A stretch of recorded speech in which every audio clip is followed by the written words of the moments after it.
What's up, everyone? This is going to be a super quick one. I just wanted to do a report on the kind of energy current I got after just reading some of the verses from Egregori out loud, and I'll tell you, it is fucking something. So, this isn't a Demogorgon, doesn't have any pictures, doesn't have any sigils, doesn't have any actual rituals in here. This is from cover to cover testimony from the fallen watchers, fallen angels' perspective. And those of you who have been following me, I read a couple verses from that video. And the other day, I think it was Wednesday night, I ended up doing an all-nighter. I stayed up 36 hours. The energy charge that it gave to me just by reading some of these verses out loud, it kept me awake all night, Wednesday night into Thursday morning.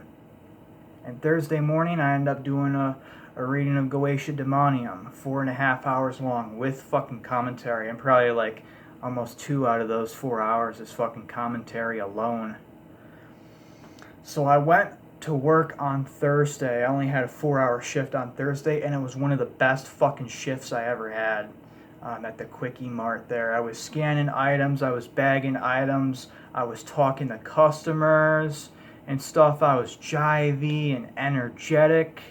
I was smiling, you know. Normally I'm not that energetic. I just scan and bag, and all my energy is just focused on scanning and just bagging the items and shit like that. But I was able to make jokes with my customers and things like that. It was fucking awesome. Before I went into work on Thursday, I went to an art store in the village, wherein my favorite of all shirts, my Abysmal Lord Disciples of the Inferno tee with this little red dragon dude on it. And like, I was afraid for a minute, like, people were gonna be turned up, you know. I thought I was gonna be treated differently. I thought people were gonna be like, oh, this guy's satanic shirt ever, you're gonna treat me. No, the complete opposite happened. I was helped out like you wouldn't believe. 2 different associates came up and offered help. I was shopping around for good fabric markers there, because I still like to paint. I still like to draw faces and goats and things on shirts. So this one guy tried to be helpful, but he didn't know all that much about markers. Then this nice lady, this nice woman came over here, and she was so fucking helpful. She didn't even like look at my shirt or say nothing about it. She just helped me. She even took me to the back of the fucking store where they have all their discounted cheap items there.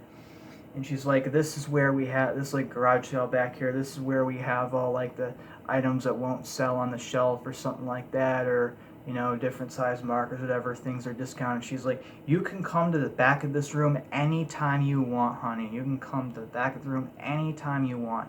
She was so fucking helpful to me. The back of the room didn't have the marker and the brush size I was looking for, though, so I still end up getting the skinny markers. But it doesn't really matter there. What matters is I had a fucking current about me, and I was very functional. I wasn't tired or anything like that. I was afraid I was gonna be like groggy on the job site. I was gonna be like falling asleep trying to like fucking like scan and bag. But no, I had fucking very high energy current Thursday, and I still had a little bit of that buzz Friday. It wasn't anywhere near as strong as it was on Thursday, but it was still there. Now get this. I stayed awake till like probably 5:36 this morning. Had a very fucking powerful conversation with my good friend Adam Belial. I'm gonna have to share some of the bits of that conversation in a future video. And I probably got like 2-3 hours of sleep today. Maybe 4, like I slept from probably like 7 to maybe like 12, so maybe like 4 or 5 hours.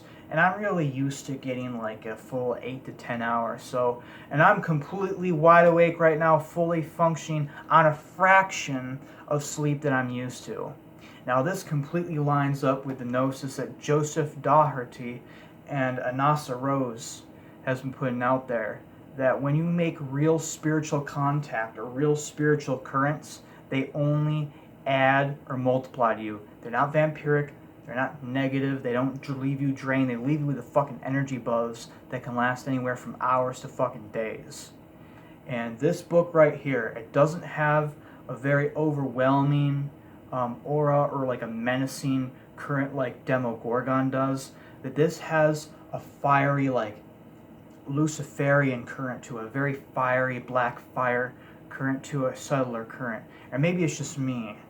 I'm more receptible to this than I am to Demogorgon. So the current from this book agrees with me very well. It seems to agree with me because after reading it, I still got that buzz. I still got a little bit of that aura about me.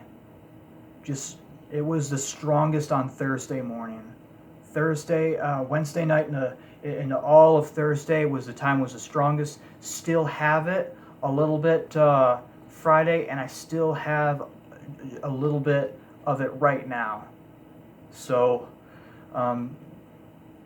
that's the way you can tell if a book is fucking real or not. If it's just from some edgy autist or whatever like that, is trying to be like edgy, it'll feel like a dead paperweight. You won't really feel anything from it, or at the worst, it'll leave you feeling drained. That's how you know to stay away from the books. But any kind of book that gives you a charge, any kind of book that just wakes you up like that, gives you a fucking spiritual high for days and days and days. That's how you know you should be working with a specific book, and that's how I know that I must do a reading of this book and that I must do verses from this book or incorporate this book into my rituals. So abso-fucking-lutely love this book. This is my new favorite book, second to Demogorgon, outside the Primal Craft books. The Primal Craft of Hecate Grimoires, my favorite books of all time, and Demogorgon. This is probably like my third favorite book right here. This is so fucking powerful and so fucking awesome.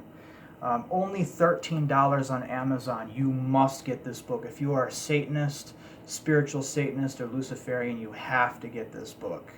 It's only $13 too, and like free 2-day shipping with it.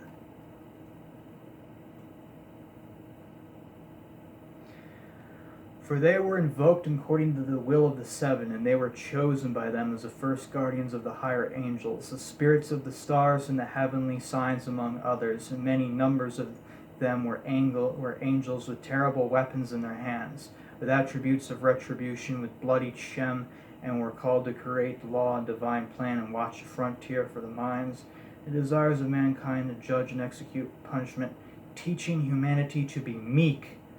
And there were angels, they did the will of the seven, and unkind was the shine of those stars. For many among the sons of heaven were murderous in their essence, and none of them felt pity and compassion, neither to the daughters nor to the sons of man. And from the very beginning, the one of them has attributed to the spreading out of his mouth of diseases, and he was lost of all ills, and his weakness of the body came to the human race.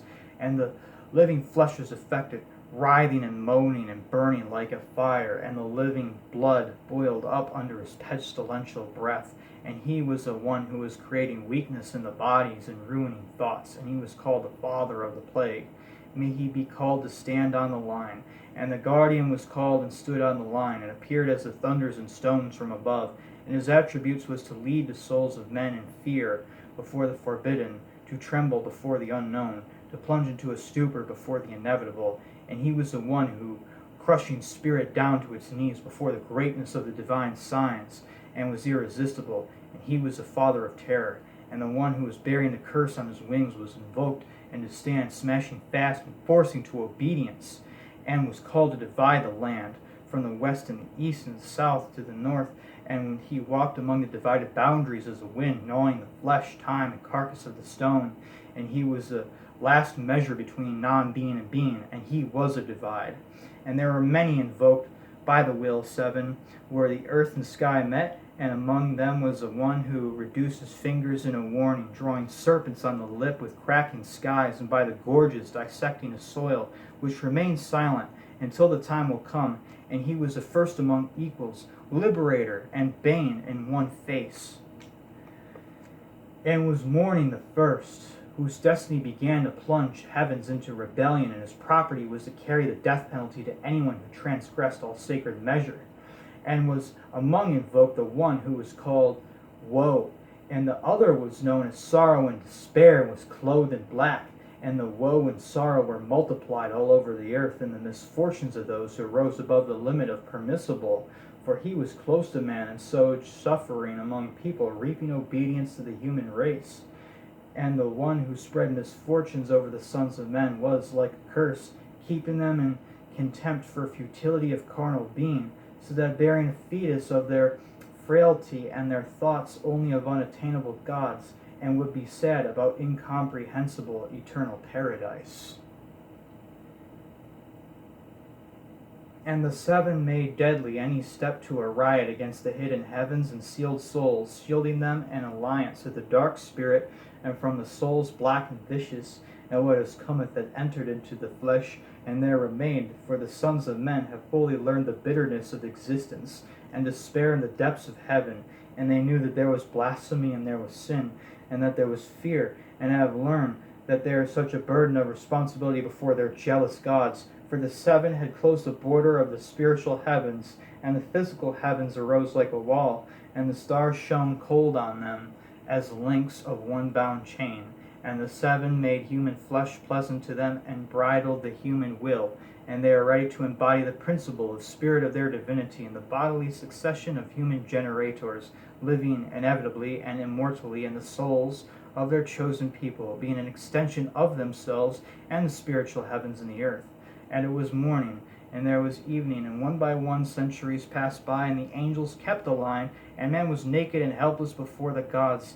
And it was so unchanged until, when, once punishing, glittering, perfect weapons did not break free from the hands of heaven, it did not turn against themselves, and then the century came to an end and was named the days of praise, and became the epoch, named later Mahaleel. And it was marked by the ascension of the angels in the sky, and ended with the divide of heaven, finishing what was begun, and the time of epoch has expired, and it was close to its sunset, when one day was already dying, and the other was not yet born, and another was approaching, and hitherto unknown. Century have now begotten legends of earth and sky, rebellious age of fatal omens.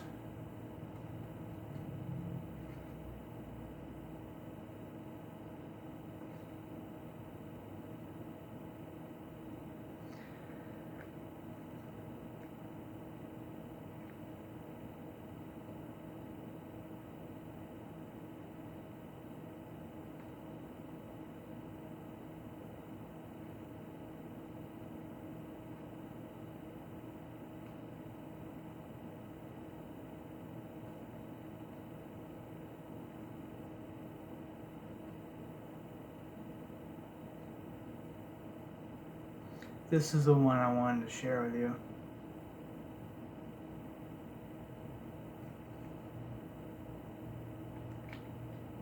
And they have spoken in the night about Lilith, O mother black with darkened rage, you crooked like a serpent, and you whistle like a dragon, and like a lion you roar aloud, and like a wolf you prowl. And they said afterwards that the wives of men came into contact with the guardians in their dreams and prayers on the border of the heavenly and human worlds. And they said that the guardians went to them and laid with them, and said that the beauty of the wives of the men captivated the stars into their arms, and corrupted them in the faces of the heavenly sons, and turned away from heavens.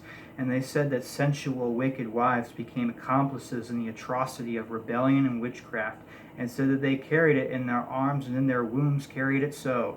And an unrighteous fire flashed upon the earth, and said through this the sin of pestilence, disease, sin, and war entered this world, and said that they carried out terrible sons, and called giant shadows to rise from non-existence, and a host of unthinkable monsters of enmity and disaster walked the earth, and flocks of vultures covered the sun, and the great tribulation has overshadowed the universe, and they said it, but they said it after, but then it was different, and human memory kept only a small part of it, which appeared through the centuries as an echo of legends that have sunken into the abyss, and carried a great lie, distorted by the light, the truth of the great night.